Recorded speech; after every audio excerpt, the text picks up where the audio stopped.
بسم اللہ الرحمن الرحیم۔ السلام علیکم ورحمۃ اللہ وبرکاتہ۔ درس قرآن الحمدللہ شروع کیا تھا اور آپ سب بڑی محبت سے سن رہے ہیں۔ اللہ پاک آپ سب کو جزائے خیر دے اور مجھے بھی صحیح صحیح کہنے کی اور ہم سب کو اس پہ عمل کرنے کی توفیق عطا فرمائے۔ سورۃ الفلق آج ہم ترجمہ کریں گے انشاءاللہ تعالی۔ بسم اللہ الرحمن الرحیم۔ قل اعوذ برب الفلق، آپ فرما دیجئے کہ میں پناہ میں آتا ہوں صبح کے رب کی، من شر ما خلق، ہر اس چیز کے شر سے جو اس نے پیدا کی، ومن شر غاسق اذا وقب، اور اندھیرے کے شر سے جب وہ چھا جائے، ومن شر النفاثات فی العقد، اور گروں میں پھونک مارنے والیوں کی شر سے، ومن شر حاسد اذا حسد، اور حسد کرنے والے کے شر سے جب وہ حسد کرے۔ یہ قرآن کریم کی سورہ فلق آخری دو صورتوں میں سے ایک صورت ہے۔ اس صورت کا ترجمہ میں نے آپ کے سامنے ذکر کر دیا۔ اس صورت میں کئی مضامین ہیں جو ہمارے لیے سمجھنے کے ہیں۔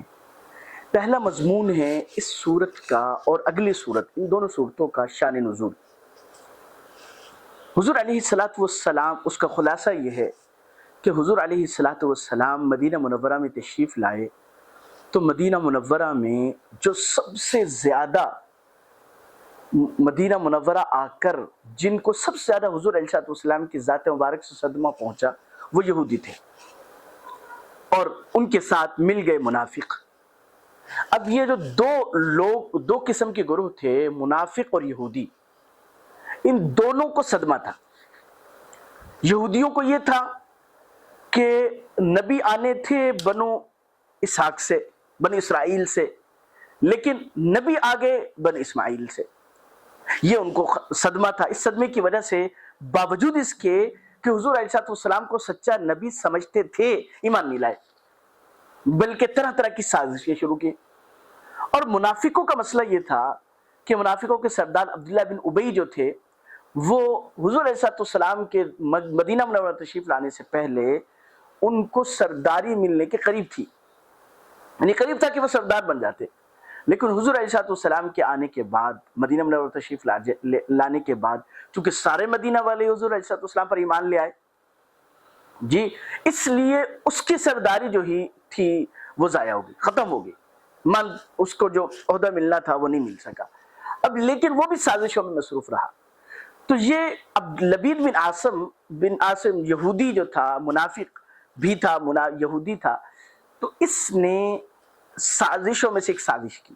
وہ کیا کہ ایک بچہ حضور علیہ السلام کی خدمت کرتا تھا، اس بچے کو بہلا پھسلا کر حضور علیہ السلام کے کنگا مبارک اور اس کے دندان اس نے حضور علیہ السلام کے گھر سے منگوا لیے، اور اپنی بچیوں کے ذریعے سے اور تات کی 11 گریں لگائیں، اور اپنی بچیوں کے ذریعے سے ان گروں پر جادو کروایا، ٹھیک ہے، اور ان گروں کو کھجور کے پھل کے غلاف میں رکھ کر ایک کنویں میں پتھر کے نیچے رکھوا دیا۔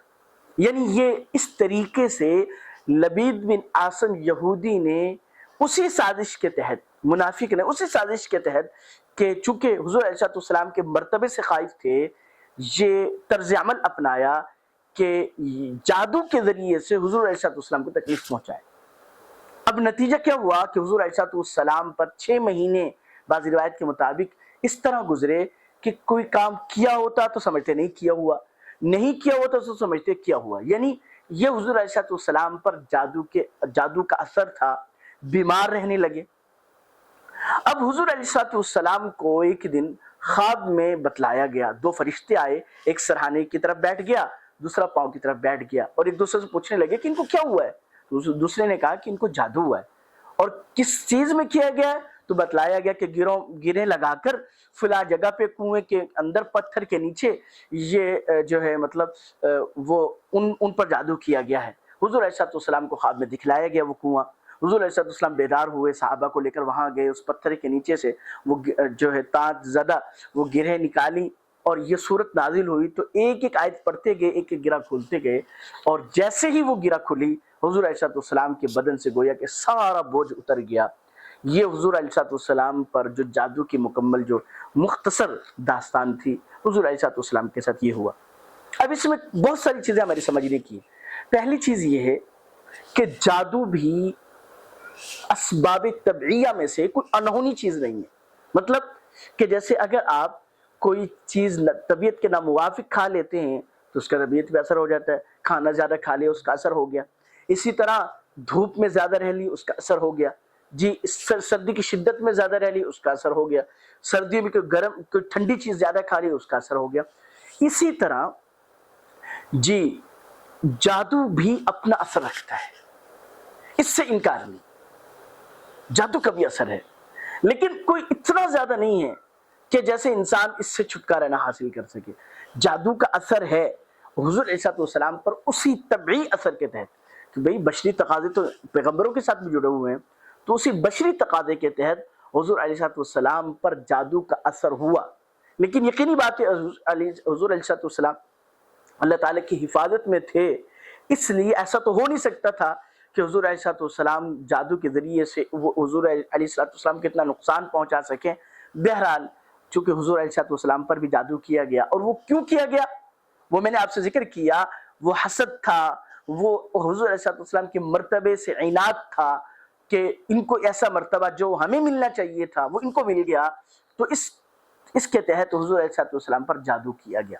دوسری چیز بہت زیادہ قابل غور ہے آج کے دور کے اعتبار سے, میں سمجھتا ہوں انتہائی زیادہ قابل غور ہے, وہ یہ ہے کہ حضور علیہ السلام کو وحی کے ذریعے سے بتلا دیا گیا. غور سے سنیے گا کہ لبید بن عاصم یہودی ہے, منافق ہے جی, لیکن حضور علیہ السلام کو باوجود پتہ چلنے کے کسی ایک روایت میں بھی یہ نہیں ملتا کہ حضور علیہ السلام نے اس یہودی کو قتل کروا دیا ہو, باوجود اس کے با اختیار تھے. اندازہ لگائیں, باوجود اس کے کہ حضور علیہ السلام با اختیار تھے, حکمران تھے, حاکم تھے, اور بعض روایت کے مطابق صحابہ کو جب پتہ چلا تو صحابہ نے اجازت بھی چاہی, لیکن حضور علیہ السلام نے فرمایا کہ بھائی اللہ تعالیٰ نے مجھے جب اس کے نقصان سے بچا لیا, اللہ تعالیٰ نے مجھے جب اس کے نقصان سے بچا لیا تو میں کیوں اس کو تکلیف پہنچاؤں. اور پھر دوسرا, حضور علیہ السلام نے اپنی ذات کے لیے انتقام کبھی نہیں لیا تھا, چنانچہ اس موقع پر بھی نہیں لیا.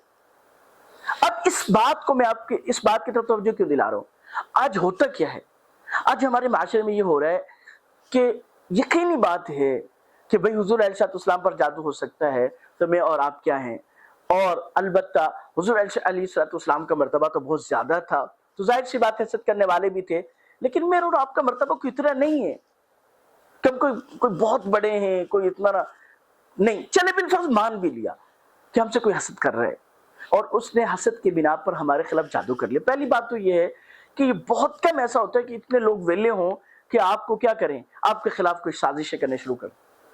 بھائی کوئی اتنا فارغ نہیں ہے, بالفرض مان بھی لیا کہ کوئی اتنا فارغ بھی ہے, لیکن آپ کو, مجھے توجہ سنیے گا, میرے اور آپ کے پاس کوئی ایسا ذریعہ نہیں ہے کہ ہم یہ جان سکیں قطعی طور پر 100% ہمیں یقین ہو جائے کہ میرے خلاف جادو کرنے والا شخص فلاں ہے.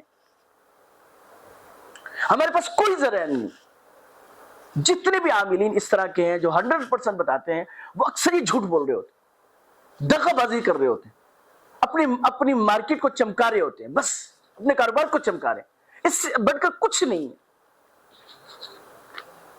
بھئی ہمیں کیسے پتہ چلے گا کسی کا, کیسے یقین آ سکتا ہے؟ لوگوں کے واقعات سن کر حیران ہو جاتے ہیں کہ لوگ عاملین کے پاس جاتے ہیں اور عاملین آگے سے اشارہ دے دیتے ہیں کہ بھئی آپ کے رشتہ داروں میں سے, بس جی رشتہ داروں کی خیر نہیں, چچا تایوں میں سے ان کی خیر نہیں ہے, بھابھی ان کی خیر, جن پر آپ کا خیال جاتا ہے یا جن کے بارے میں آپ کے بارے میں دل میں غلط رائے ہے, وہ بس اشارہ کریں, آپ ان پر جو ہے حملہ کرنے کے لیے تیار ہو جاتے ہیں. بھائی قرآن کریم میں ان بعض الظن اسم فرمایا گیا ہے,